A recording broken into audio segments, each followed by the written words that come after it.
who were the Magi that are talked about in the Bible? In Matthew 2, it says that when Jesus was born in Bethlehem in the days of Herod the king, that the Magi from the east arrived in Jerusalem. You know, it's interesting because the Bible doesn't say a lot about these guys. There's a lot of ideas that people have about the Magi that they get from tradition or from different things. But really, who were these guys? And that's what's interesting about the Bible here is we got an interesting story here about a group of people who came and went to Herod looking for Jesus. They saw a star, they followed it, they came and they found Jesus. Now, I want to talk to you a little bit about these guys for a second. Now, the word Magi, it doesn't actually mean like just an astrologer. A lot of people think someone who uses stars to tell the future, like astrology, where you've got your different signs of the zodiac and all that stuff. It wasn't like that. These guys were actually the scientists of their time. They were the people who were experts of natural sciences. They were astrologers from a sense, but they actually just understood the stars, the constellations. They knew things. They understood things deeper than most people did when it came to the way the world worked. They weren't just a bunch of weirdos or whack jobs. I mean, these were people who were serious men who understood what was going on. For the Magi here, there's a couple different places that it shows up. I mean, one place that it shows up is in Daniel chapter 2. Now, this is what's interesting. It speaks of Daniel being the headmaster of the Magi. He was their teacher. He was their leader.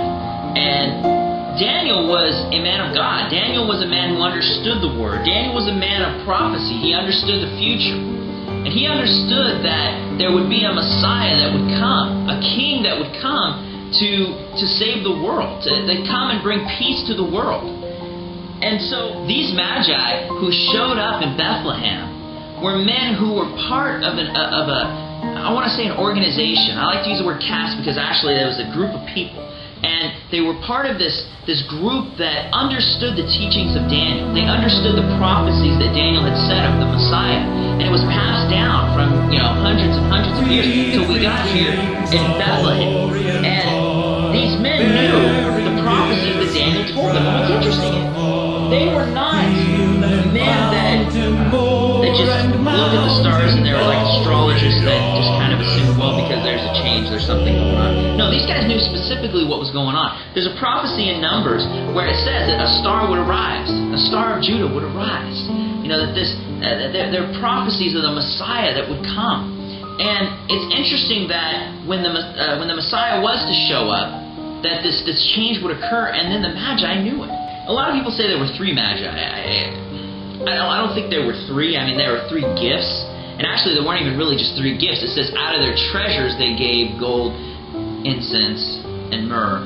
It doesn't literally mean there was only just one gift of gold, one gift of incense, and one gift of myrrh. I mean, it could have been multiple gifts of gold, incense, and myrrh. There could have been a whole group of these guys, or there could have just been, 3 or 4 of them.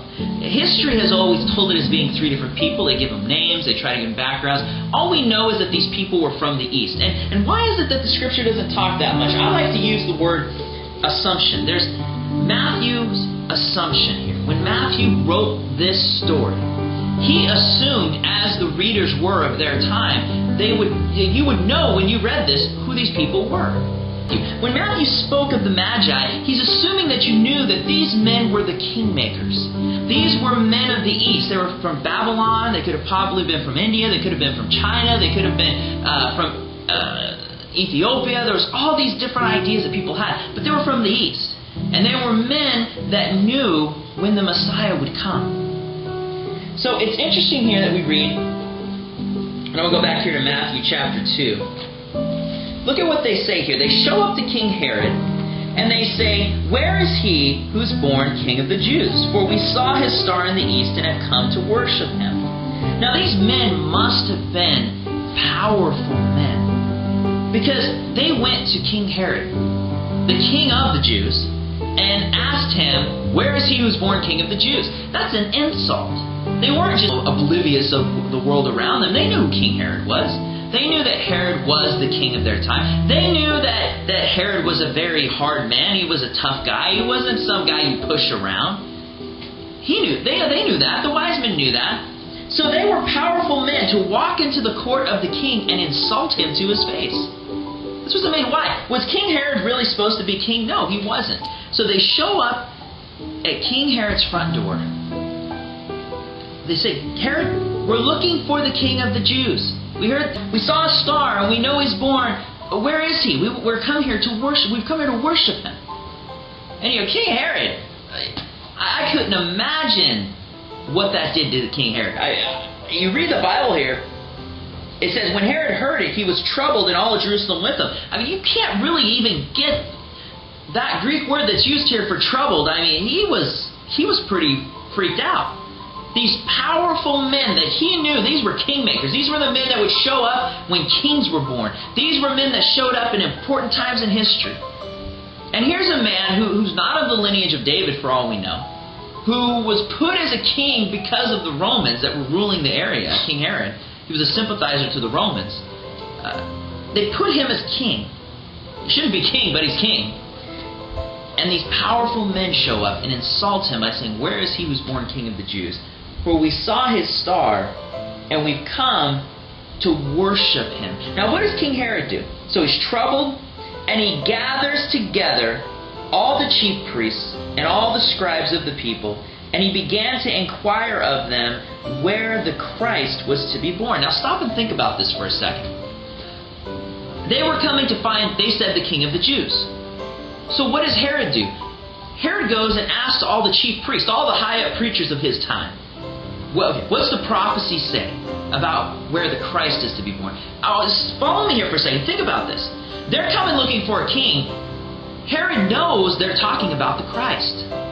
Do you understand that? See, the Christ was the promised Messiah king who would come and bring back peace to the world, who would come and take his rightful place at the throne of David. That a child was born, the Christ was born, and he would be the one who would take his rightful throne. Well, if the Christ is born and he's taking his rightful throne, what does that mean for King Herod? That means he's not going to be king anymore, right? So he starts asking about the Christ. So the fact that the Magi said that we've come to worship him, and King Herod knew that they were talking about the Christ, there was more to the story here. The Magi were coming to worship the Christ, the King of Kings, the one who would come and bring peace to the world. So they traveled far to find the true king, to find the true king of the world. These men, these powerful, educated men, they left their homes, they left their jobs, they left their families, they left all of these different things to travel across the desert, to travel across the wilderness, to come to this spot looking for the true king. These men were powerful men. They could have been kings. You know, some scholars believe that they were. Actually, in Psalms 72 and Isaiah 60, it says that kings would come and bow down before the Messiah. They would come and bow down before this Messiah that was promised. Put yourself in this picture for a second. For just a second, imagine this here. Imagining watching these men. Now let's read here. Close your eyes and imagine this for a second.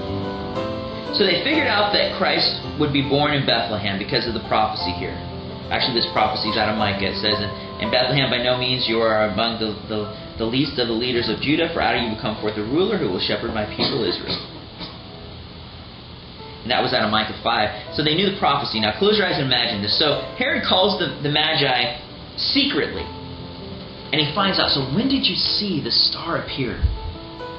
When did you see this?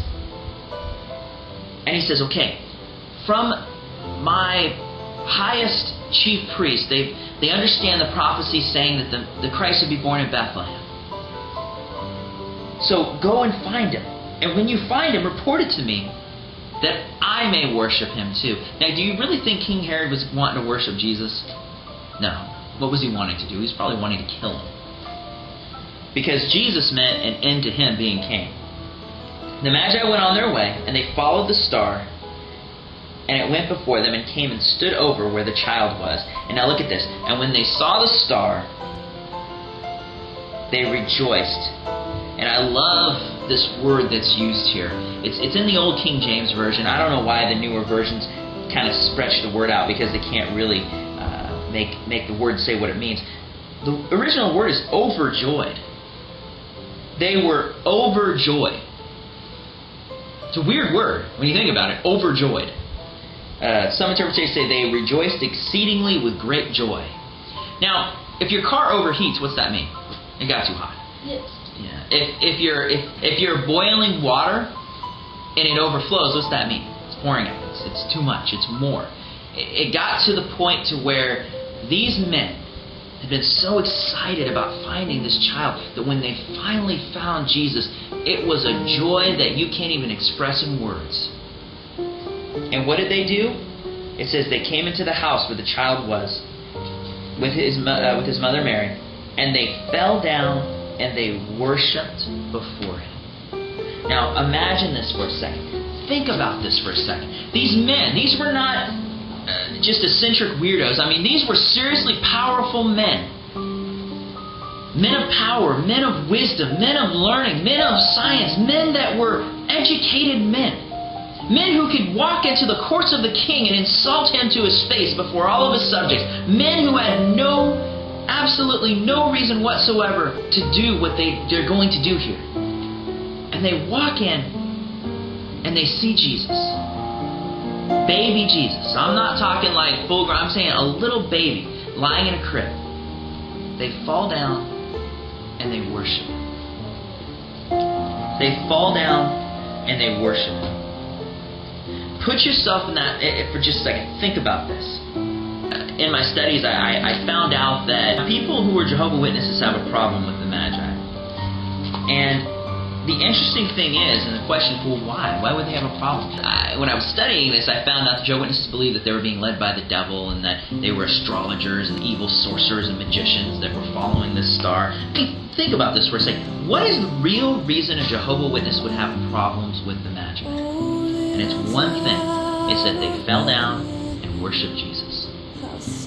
This wasn't the only time that Jesus received worship. Jesus received worship and had no problem with it all through. Now, if Jesus received worship from the Magi, from his followers, if he had no problem receiving worship, what did that say about Jesus? That Jesus is God. And that's where a lot of people have a problem. They were overjoyed. The Magi were overjoyed to worship before this infant God. These powerful men falling before this crib of this infant, falling before him and worshiping. Now, I'm going to finish up with this here. They worshiped Jesus. Now, Herod wanted to kill Jesus. Herod wanted to stop Jesus from doing what he wants to do. Herod wanted to stop the Messiah from taking his throne. Herod was very deceitful. Herod spoke with his mouth, I want to worship him, but with his actions he said he did something different. He had totally something different in mind. When you read that the Magi didn't go back and tell Herod where Jesus was, he slaughtered just basically every single male child up to the age of 2. Horrible. Because technically his whole generation of men were slaughtered by King Herod. Up to the age of 2. Every single baby male born was slaughtered by King Herod. So with his mouth he spoke one thing, but with his actions he said something different. The Magi, they came to worship Jesus. Now here's the choice you have today, and this Christmas this is what I want you to think. Am I going to be a Herod? Am I going to be someone who worships Jesus with my mouth, but with my actions I do other things? Or am I going to be like the Magi who were overjoyed at this gift, this amazing gift that Jesus came to this earth to give his life for us? Are you going to be a Herod, or are you going to be a wise man? Remember the wise men, that they knew that Christmas was really about worshiping before